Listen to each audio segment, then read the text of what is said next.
Hello students, कैसे हैं आप। आई होप आप सभी लोग अच्छे होंगे अपने अपने घरों में। जैसा कि आप सभी लोग जानते हैं कि कोविड-19 के कारण आप लोगों की क्लास नहीं हो पा रही है। सो लेट्स अब हम अपना नया टॉपिक टीकाकरण स्टार्ट करते हैं। नवजात शिशु को निरंतर देखभाल की आवश्यकता होती है, जहाँ एक और शिशु के आहार, शारीरिक स्वच्छता तथा विश्राम आदि का हम ध्यान रखना आवश्यक होता है। नवजात शिशु को विभिन्न संक्रामक रोगों से भी बचाना आवश्यक होता है। इन संक्रामक रोगों से बचाने के लिए बच्चों को टीकाकरण दिया जाता है। टीकाकरण से हमें बच्चों के अंदर प्रतिरोधक क्षमता को विकसित करना होता है।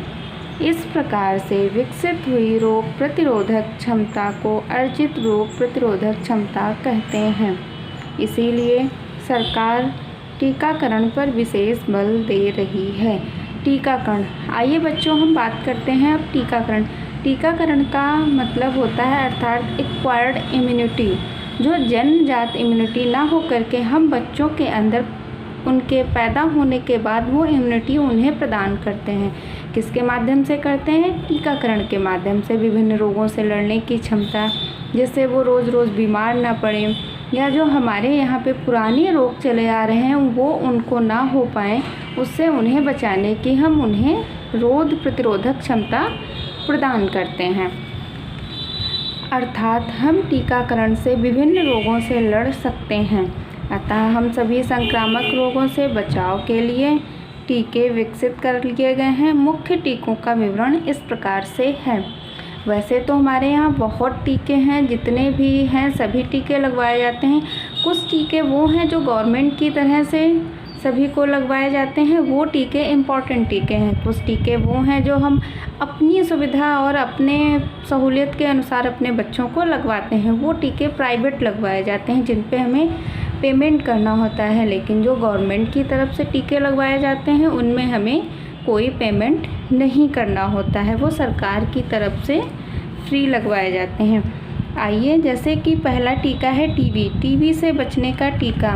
जैसा कि आप सभी लोग जानते हैं कि पहले टीबी हुआ करता था, लेकिन अब आज के समय के दौर में किसी को टीबी नहीं होता है। इसका मेन रीज़न है टीका, क्योंकि बच्चों के पैदा होने से ही हम उसको टीबी का टीका दे देते हैं, जिससे कि बच्चों को टीबी नहीं होती है। टीबी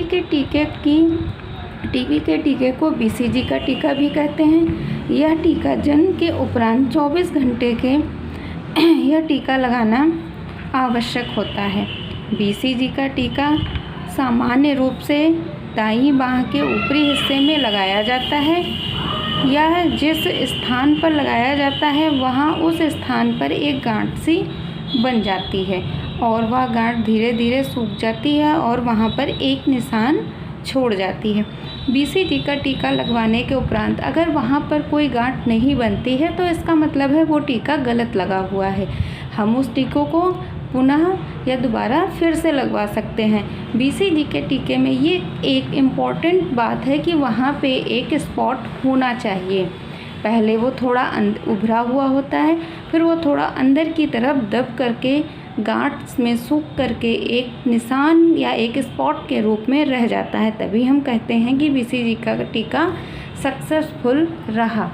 बीसीजी का टीका 24 आवर के अंदर ही लगाया जाता है।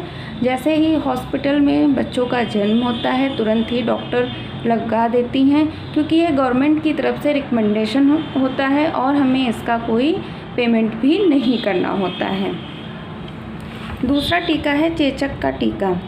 सामान्य रूप से जन्म से 14 दिन बाद तक यह टीका लगवा देना चाहिए। यह टीका जन्म से 14 दिनों के अंदर लगवा देना चाहिए। अगर किसी वजह से यह टीका रह जाए तो 3 माह के अंदर अवश्य ही लगवा लेना चाहिए।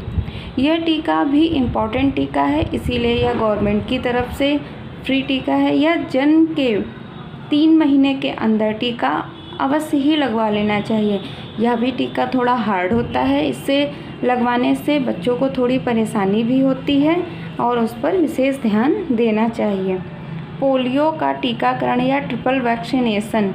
जैसा कि हम सभी लोग जानते हैं, पोलियो एक छोटे बच्चों को होने वाली 0 से लेकर के 11 वर्ष के बच्चों को होने वाली एक बीमारी है।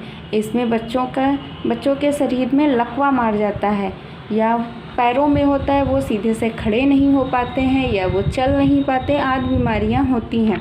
पोलियो का टीका हम उन्हें ब्लड में डायरेक्ट इंजेक्ट करके नहीं लगाते हैं। पोलियो का टीका हम उन्हें ओरल ड्रॉप के द्वारा पिलाते हैं। पोलियो एक ऐसा रोग है जो कि केवल बच्चों को ही हुआ करता है। पोलियो का टीका सुई के माध्यम से नहीं लगाया जाता है, अतः यह दवा को रक्त में सीधे नहीं मिलाया जाता है। यह टीका द्रव के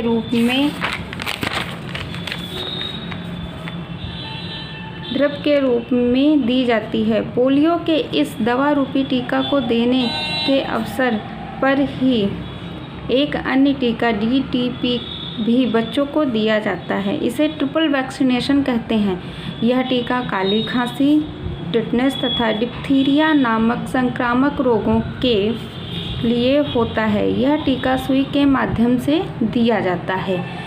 पोलियो का जो टीका होता है वो हम ओरली देते हैं। गवर्नमेंट की तरफ से समय समय पर पोलियो का टीका पिलाया जाता है। हर घर में नर्सें जाकर के पता करती हैं कि यहाँ पे कोई बच्चा तो नहीं है जो पोलियो को टीका पीने से छूट गया। या हम ये भी कह सकते हैं कि यह गवर्नमेंट की तरफ से चलाई हुई बड़े ही पैमाने पर एक बड़ी योजना है, जिससे अब हमारे यहाँ का बच्चा पोलियो से ग्रस्त नहीं होता है और वह स्वस्थ और तंदुरुस्त रहता है। हैजे का टीका, यह टीका नवजात शिशु को नहीं लगाया जाता है। सामान्य रूप से यह टीका 1.5 वर्ष से 2 वर्ष के आयु के बच्चों को लगाया जाता है। यह टीका लगाने से बच्चों को बहुत तकलीफ़ होती है। यह टीका बहुत ही हार्ड होता है। जब यह बच्चों की टांगों में लगाया जाता है, इससे बच्चों की टांगों में स्वेलिंग आ जाती है और फीवर भी आ जाता है। अधिकतर डॉक्टर फीवर आने पर बच्चों को पैरासीटामॉल की दवा भी देता है, रिकमेंडेशन करता है कि आप बच्चों को पिलाइए, या बर्फ़ से या गर्म बर्फ़ से सिकाई करने के लिए भी कहता है, जिससे बच्चों को इस टीके में ज़्यादा तकलीफ़ ना हो। टाइफाइड का टीका, यह भी टीका 1 से 2 वर्ष के बीच में लगाया जाता है। यह टीका भी बहुत हार्ड होता है। जब बच्चों को लगाया जाता है 2-3 दिन तक बुखार आ जाता है और बच्चों को सोने में, उठने में, बैठने में बहुत परेशानी होती है और टांगों में स्वेलिंग आ जाती है। टाइफाइड का टीका, यह भी टीका 1 से 2 वर्ष के बच्चों के बीच में लगवाया जाता है। खसरे का टीका, खसरे के टीका के नाम से आप सभी लोग, यह पहले बच्चों को छोटे छोटे दानों के रूप में होने वाला रोग होता था। शैशवावस्था में होने वाला एक प्रमुख रोग है। खसरे का टीका सामान्य रूप से 9 माह, खसरे का टीका 9 माह की आयु के बच्चे में लगाया जाता है। यह टीका भी बच्चों को बहुत ही टफ होता है और जब यह लगाया जाता है तो बच्चों को बुखार आ जाता है और बच्चे दूध वगैरह पीने में असमर्थ हो जाते हैं। हेपेटाइटिस बी का टीका, हेपेटाइटिस बी का टीका, हेपेटाइटिस बी एक घातक रोग है। इस रोग से बचाव का प्रथम टीका तो जन्म के उपरांत शीघ्र ही लगा दिया जाता है। इसके उपरांत दूसरी खुराक 6 सप्ताह की आयु में तथा तीसरी खुराक 6 से 9 माह की आयु में, चौथी खुराक 10 वर्ष की आयु में दी जाती है। हेपेटाइटिस बी बहुत ही खतरनाक रोग है। यह छोटे छोटे बच्चों को होता है और इसके समय समय पर टीके भी लगवाए जाते हैं।